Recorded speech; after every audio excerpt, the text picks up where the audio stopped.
Hi, hello, welcome back to our channel Test Trick. Last video la நம்ம வந்து SDLs னா என்னன்னு பார்த்தோம். SDLs னா என்னன்றது ஒரு ஐடியா கிடைச்சிருக்கும்னு நினைக்கிறேன். ஸோ நம்ம இந்த சேனலில் பார்த்தீங்கன்னா ஆட்டோமேஷன் டெஸ்டிங்கான வீடியோஸ் வந்து நம்ம அப்லோட் பண்ணிட்டு இருக்கோம். அது வந்து சாஃப்ட்வேர் டெஸ்டிங்னா என்னன்றது வந்து நம்ம பார்த்துட்டு வந்துட்டு இருக்கோம். ஸோ இந்த வீடியோஸ் பார்த்தீங்கன்னா வந்து டெஸ்டிங்ன்றதை சாஃப்ட்வேர் டெஸ்டிங்ன்றதை வந்து தெரிஞ்சுப்போம்.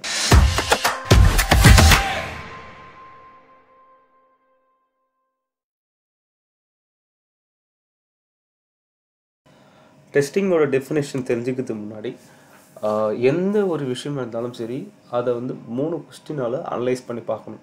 என்னை பொறுத்த வரைக்கும் ஒரு விஷயம் கற்றுக்கிட்டா தெளிவாக கற்றுக்கணும், இல்லை என்றும் கற்றுக்கக்கூடாது. ஒரு விஷயம் கற்றுக்கணும்னா இப்போ எதுக்காக இந்த விஷயத்தை வந்து நம்ம கற்றுக்குறோன்றது முக்கியம், ஏன் அதை கற்றுக்கணுன்றது முக்கியம், அது எப்படி கற்றுக்கணுன்றது முக்கியம். ஸோ நீங்கள் அதை தெரிஞ்சுக்கிட்டால் ஈஸியாக அதை ஹேண்டில் பண்ணுவீங்க. ஸோ ஃபஸ்ட்டு வந்து வாட் இஸ் டெஸ்டிங்கிறத பார்க்க போகிறோம். எக்ஸாம் யூபிஎஸ்சி எக்ஸாமும் சரி, 10th 12th எல்லா எக்ஸாமும் இருந்தாலும் சரி, அதுக்காக நம்ம ஃபஸ்ட்டு ப்ரிப்பேர் பண்ணுவோம். ஸோ அதை நம்ம இம்ப்ளிமெண்டேஷன் பண்ணுறதுக்கு எக்ஸாம் எழுதுவோம். நம்ம ப்ரிப்பேர் பண்ணதும் வரும், ப்ரிப்பேர் பண்ணாததும் வரும். எதுவாக இருந்தாலும் நம்ம அந்த எக்ஸாமில் ரெடியாக இருக்கணும். ஸோ நம்ம அந்த எக்ஸாம் முடிஞ்சோன்னு அந்த எக்ஸாமுக்கான ரிசல்ட் நம்மளுக்கு கையில் கிடைக்கும். அது பாஸ் ஆனாலும் சரி, ஃபெயில் ஆனாலும் சரி, what ever it is. So இதுதான் வந்து டெஸ்டிங்ன்ற நார்ம்ஸ், ஓகேங்களா? ஸோ இதில் வந்து சாஃப்ட்வேர் டெஸ்டிங் மட்டும் இல்லாமல் எந்த டெஸ்டிங் இருந்தாலும் அதுக்காக நம்ம ப்ரிப்பேர் பண்ணுறோம், அதை டெஸ்ட் எழுதுகிறோம், ரிசல்ட் வரும். ரிசல்ட்டில் பாஸாக ஃபெயிலான்றது பாஸ் இருந்தால் நம்ம அடுத்த கட்டத்துக்கு போவோம். அடுத்த கட்டத்துக்கு போனாலும் இப்போது எக்ஸாம்பிளாக நான் எடுத்துக்கிறேன். ஒரு 10th படிக்கிறேன்னு வச்சுக்கிங்க. 10th வந்து ஸ்டேட் போர்டு எக்ஸாம் எழுதுவோம். ஸோ அந்த ஸ்டேட் போர்டு எக்ஸாமில் நம்ம பாஸாக ஃபெயிலான்றது ஆகும். ஸோ பாஸ் ஆகிட்டோன்னே அடுத்தது 11th போவோம், 11th எக்ஸாம் எழுதுவோம். ஸோ 12th போவோம், 12th எக்ஸாம் எழுதுவோம். ஸோ அடுத்த ஸ்டெப் வந்து அது போயிட்டே இருக்கும். So if it is fail ஆகிட்டு தான் நம்ம என்ன பண்ணுவோம்னா, நம்ம எப்படி ஃபெயில் ஆகணும், இதில் என்ன கொஸ்டின் வந்து நம்மளுக்கு டஃப்பாக இருந்தது, அதை நம்ம ஃபைண்ட் அவுட் பண்ணி அதுக்காக ப்ரிப்பேர் பண்ணி டெஸ்ட் எழுதுவோம்.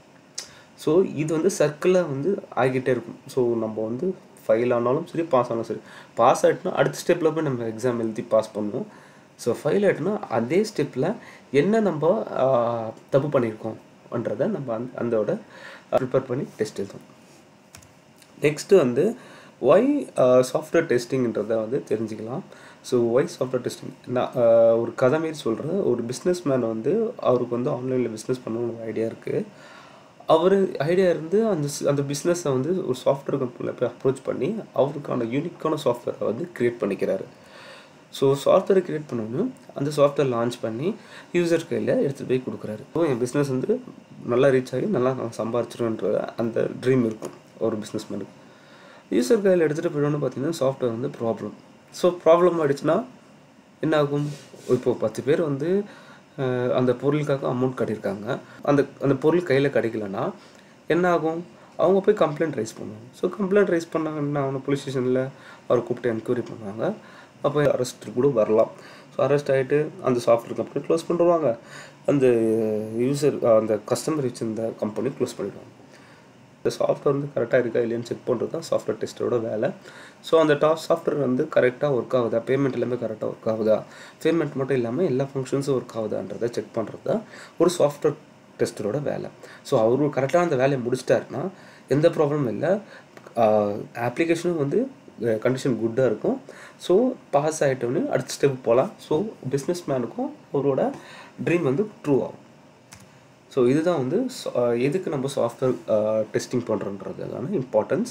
ஸோ எப்படி சாஃப்ட்வேர் வந்து டெஸ்டிங் பண்ணுறன்றது வந்து நம்ம 2 வேஸ் இருக்குது. ஒன்று வந்து மேனுவல், இன்னொன்று வந்து ஆட்டோமேஷன் டெஸ்டிங். ஸோ 2 டெஸ்டிங் பற்றி நம்ம வந்து தான் நெக்ஸ்ட் வீடியோவில் பார்க்கலாம்.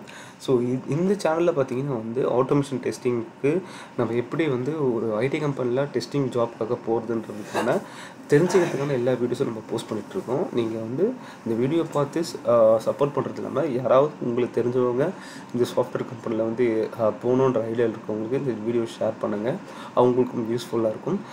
இந்த சேனலை லைக் பண்ணுங்கள், ஷேர் பண்ணுங்கள், சப்ஸ்கிரைப் பண்ணுங்கள். தேங்க்யூ.